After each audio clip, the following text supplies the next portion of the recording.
In the previous episode, I introduced the Great Bantu Migration and how this cantankerous and clearly vociferous group led to an ever finer bifurcation of these groups, first into the Soto and the Nguni, and then to even finer Nguni categorizations with time, and how they peopled southeastern Africa, particularly what at the time was Delagoa Bay. And then I fleshed out the clan structure and the social norms that prevailed at the time. And then we briefly discussed the Tembe and the Nyaka. Today, I want to get into the nuts and bolts of Tembe history. I want to explore the tale of Mangobe, the great Tembe king, or shall we say, initially prince and pretender to the throne, who eventually formed what I think of as the first true kingdom in southeastern Africa. Why should I do this? Well, I think of the Tembe as the great precursors of the state formation that we will see with Zwide, Dingiswayo, and then in due course the Swazi. Besides, the Tembe and then their heirs, the Maputo, will be the ones that will influence the proto-Dlamini, if you will, to cross the Lobombo into the Shiselweni region. And there is also a tradition in history that sees the Dlamini clan as being a collateral branch of the Tembe. So I think those are pretty good reasons. But before we dive into Tembe history, we need to start by laying out the background. And the Nyaga are very important in this regard. Let's dive in. The story of the Nyaga really begins properly in the mid-16th century. This would be the halcyon century of the Nyaga, years of prosperity and stability. The prosperity and stability was founded really on trade with the Portuguese, because in 1554, Lourenço Marquis and his lieutenant, Antonio Caldera, discovered the potential that Delagoa Bay had and recommended it to Portuguese authorities. They were impressed by the abundance of elephants they could see in the bay and the fact that the Africans were willing to dispose of this ivory at very attractive prices. So, an annual trade was set up between the Portuguese and the different African tribes annually. The Portuguese used the southwestern monsoon to travel. This trade pattern lasted throughout the 16th century, and the Portuguese were very careful to make sure that they didn't trade with any single chieftain so that they couldn't become dependent. And in this way, they were able to sort of depress the prices. Hedges sort of briefly describes it, and I just want to read what he says. And I quote, he writes, "Thus, in the mid-16th century, they had factories at 5 locations in which they customarily came to trade for short periods on each visit in the bay. Trade to the north via Manica, and the south via the Nyaga was the most valuable, and the Nyaga provided security in the form of a base on Little Nyaga, Setimuro, the small uninhabited island to the south of Nyaga proper. Cefina Island, at the mouth of the Nkomati, fulfilled the same function occasionally on the north side of the bay. At these 2 bases, ivory from the factories was collected to await transshipment to Mozambique." This dispersal strategy by the Portuguese was their way of preserving their freedom of action and trade. But 2 could play at that game. As you can tell, the Nyaga provided security for the Portuguese to trade. So they were able to leverage that security to constrain the Portuguese ability to trade with others. This wasn't the only strategy they used. They were also able to use those credit obligations I mentioned in the previous episode, and in this way get the lineages around them to use the Nyaga as the mediator for their trade. There's actually a very funny and I think revealing anecdote that shows how the Nyaga operated, particularly when the Portuguese visited their base. And so I'd just like to briefly quote it. And I quote, "Nyaga did not allow foreigners to reside or trade freely. Perestrello's party, which stayed at Nyaga for 4 months, found themselves restricted to their billets, constantly spied on to prevent secret exchanges for foodstuffs of their goods, for which there was no lack of hopeful unofficial customers." Of course, the stratagem met with limited success. The Portuguese were sometimes able to completely avoid the Nyaga, although they weren't always able to do this, so the Nyaga did prosper.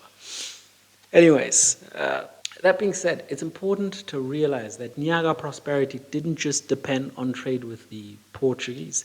That was a necessary but not sufficient reason for their prosperity. The most important factor in their prosperity, what I think of as the magic in the heart of the Nyaga state, was their unusual levels of elite cohesion. This was a part of the world where the societies were naturally vociferous, as I mentioned before, where succession disputes were the perennial bugbear. Frankly, as they still are, the institutional machinery or norms to solve those kinds of disputes just didn't exist. What usually happened was when you had a dispute, one of the sons or the uncles would branch off and form their own clan. A good example is what will happen amongst the Zulu when Shaka comes to power. At one point, Mzilikazi will steal some of Shaga's cattle, run away and form the Ndebele clan. That this did not happen to the Nyaga throughout the 16th century, that they were able to check these natural tendencies, is one of the reasons they succeeded. I think we should commend them for that. Unfortunately, as the 16th century gave way to the 17th century, something, and we don't really know what, led to the collapse of Nyaga elite cohesion. By the year 1623, you had two chieftaincies in the area formerly controlled by Old Nyaga. On the eastern bank of the Maputo River, in the heartland of Old Nyaga, you had Sangwane. And then, on the eastern flank of the bay, on a large island, you had a chieftaincy controlled by a name named Manganhira. This process of fission continued unchecked because in the year 1647, you had a further rift that opened up amongst the Nyaga elite, so that a new chieftaincy on the eastern bank of the Maputo, but south of Sangwane, you had a chieftaincy led by a man named Makavane. All the indications are that Makavane was substantially richer than Sangwane, and Sangwane was substantially richer than Manganhira. Manganhira's relative indigence compared to his other Nyaga cousins, if you will, was the result of his disputes with the Portuguese. In 1621, the Portuguese had killed one of his brothers. We really don't know the circumstances around the murder, but Manganhira was a rash man. He rounded up 4 of the Portuguese, including a priest, and murdered all of them. This sated his desire, but it proved fatal for his treasury, or at least what passed for a treasury in that period. The Portuguese decided to stop all trade with Manganhira and move their trade operations in and around the modern area of Maputo. This redounded to the Tembe's benefits, and the Tembe responded by more vigorously engaging the Portuguese and forming a trade alliance with Makavane. This was very smart because the Makavane had access to trade with the Northern Guni, and they formed a military and trade alliance. Of course, this was to prove fatal for Makavane, but they really can't be blamed. At the time, it seemed like a wise policy. I mean, how could the Makavane know that this would come to bite them in the proverbial butt? At the time, it made perfect sense. The Portuguese had a monopsony. They were the only game in town, and so you had to trade with them. The importance of the Portuguese can in fact be seen through Makavane's own regret. 2 years after the incident with the Portuguese and his brother in the year 1623, Portuguese mariners, or rather refugees, washed up on his shores, and he famously treated them with great courtesy and admitted that he had a large cache of ivory lying idly by, and he hoped to move it along. Unfortunately, it doesn't seem like this worked out for him. At any rate, things continued like this for decades, until we get to the year 1680, when the Portuguese are pushed out of the bay by the introduction of the English, who exploited Portuguese political and financial weakness. In fact, by the end of the century and into the first decade of the 18th century, English and Ronga trade was so voluminous and vigorous that the English were able to undercut the Portuguese and therefore make the whole enterprise unprofitable for them. This was despite the fact that Portuguese traders were already receiving subsidies from Lisbon. They simply could not compete with the quality of goods that the English could bring to bear on the market and the attractive prices that they offered to the Africans. And so slowly they retreated from trade activity along the bay. This was good in one respect because the Africans received better goods and at more attractive prices. However, the trade-off was that the English were less reliable trade partners than the Portuguese. By the time you get to the year 1703, the English are rarely coming to trade in the bay, and sometimes decades would go by without them coming to trade. And so this unreliability or irregular nature of trade militated against a more systematic arrangement for the procurement of ivory, so that the procurement process was more a byproduct of trade than a hunting for ivory in and of itself. This should have changed in 1721 when the Dutch decided to set up a settlement in Delagoa. Unfortunately, this was a disappointment to all parties involved. The Dutch only set up the settlement for 10 years, and it cost the Dutch 10 times what it brought in. For the Africans, it was a disappointment because the Dutch lacked the goods the Africans most prize, Venetian and Goan beads. And don't get me wrong, trade did take place and more consistently than before.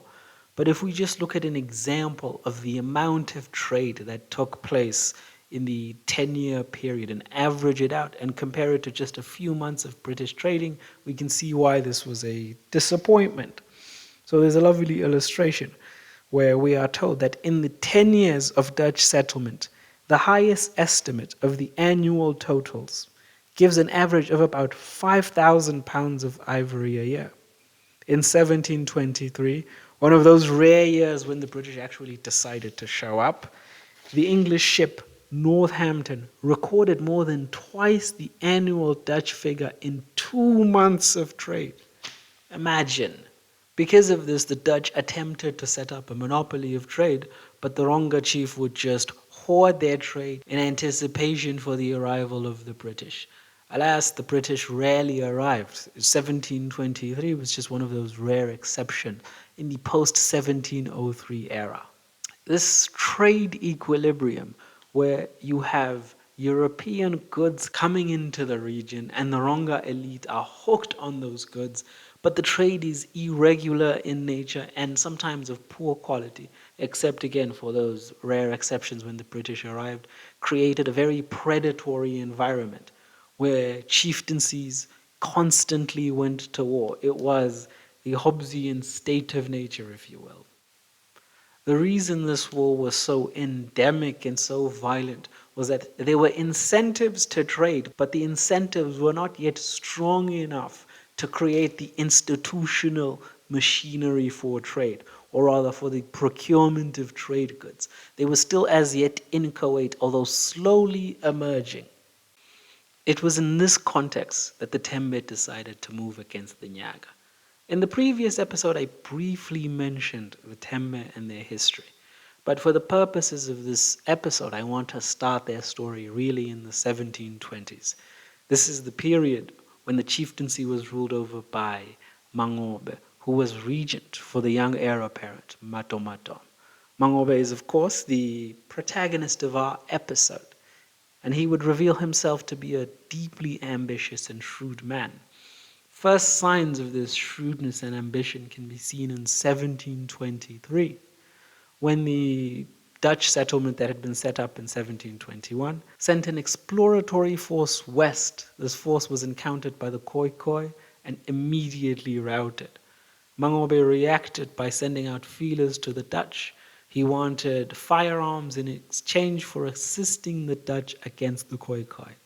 The Dutch wisely demurred, but a close and collaborative relationship was set up between the Tembe and the Dutch that would serve Mangobe well.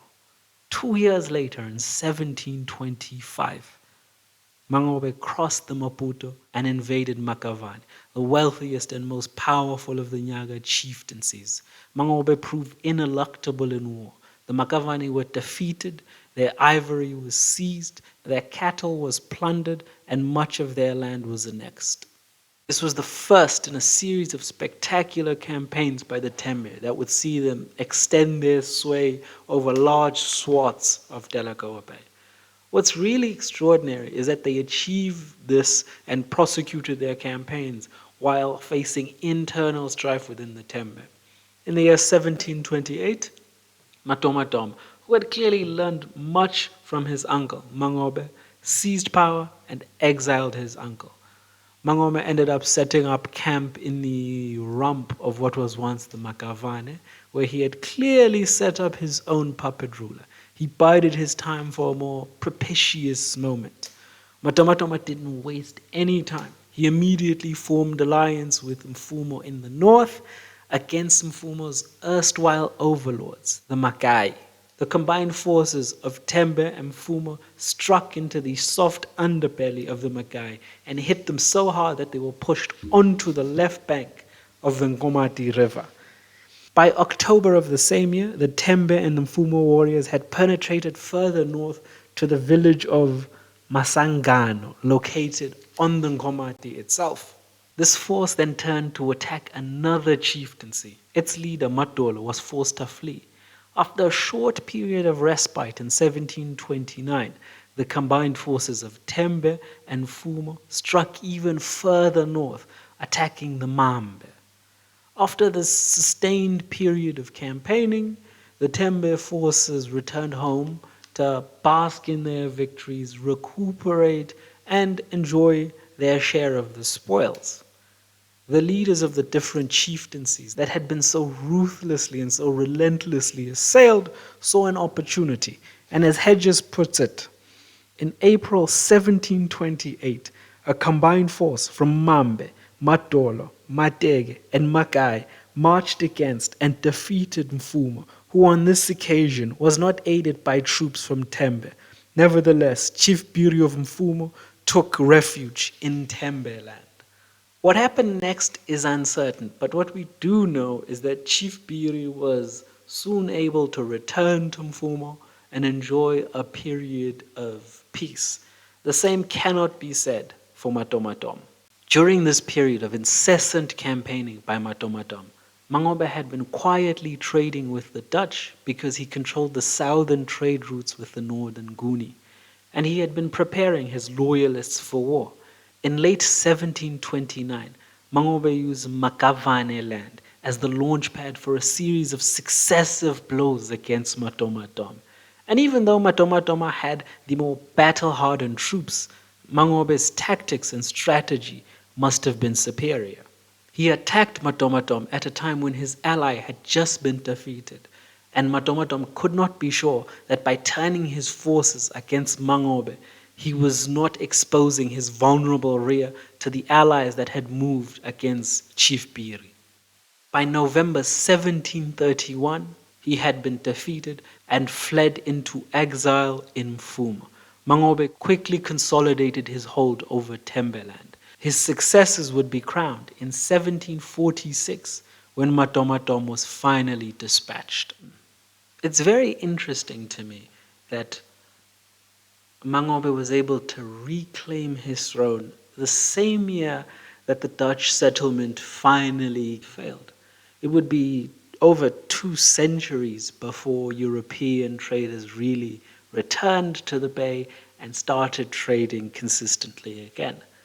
And Mangobe's ascendancy was, after all, founded on his being an adept at the art of sating the insatiable desire of the Tembe elite for European goods.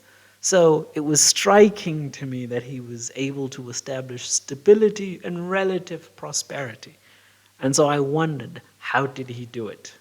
And I think Hedges provides a pretty good map for helping us understand how Mangobe was able to do it. And I think it demonstrates just how extraordinary the man was. So I think it justifies my quoting Hedges, even though it's a fairly extensive quote.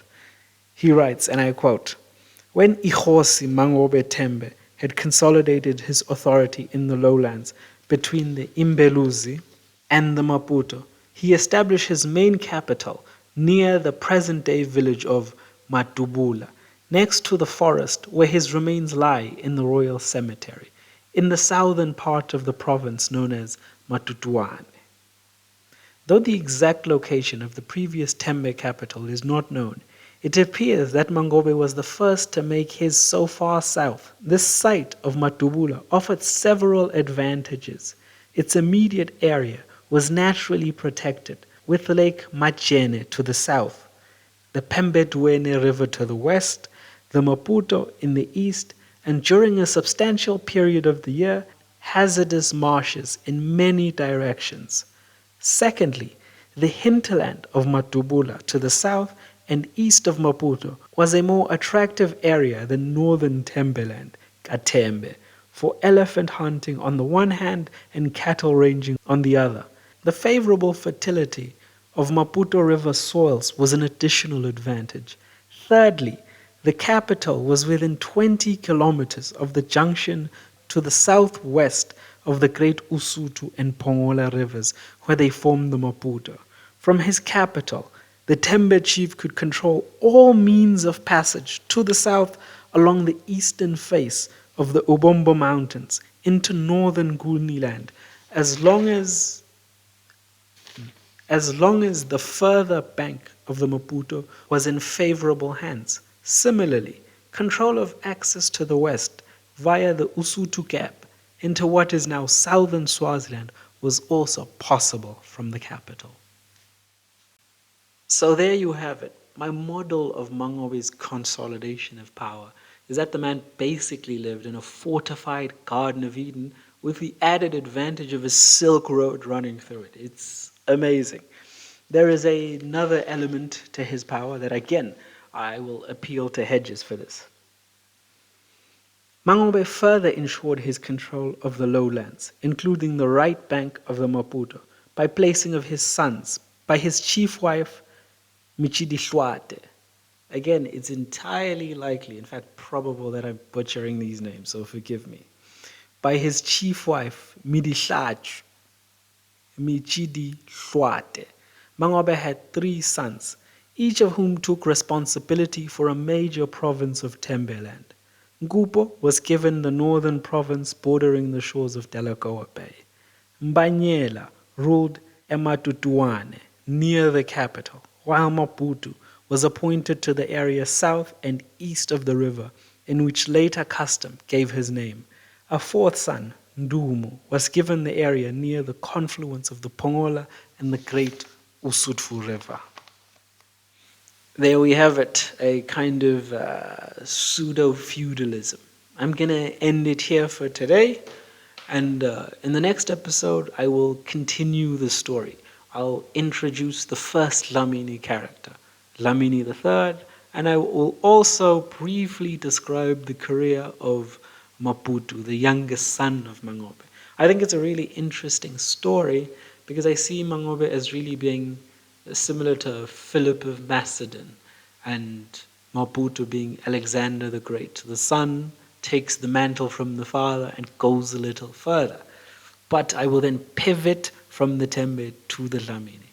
The Tembe are important because they are the context in which the Dlamini emerge. They provide the pressure for the Dlamini immigration to the Shiselweni region. Before I end things off, I wanted to mention that moving forward, I will occasionally drop in videos, mostly about Swazi history because that's what I'm reading about, but about particular institutions or my thoughts on those institutions, because I'd really like to share my thoughts on those institutions without breaking the flow of the series. Now with that out of the way, anyways, I hope everybody likes, subscribes, and tunes in for the next episode. Thank you.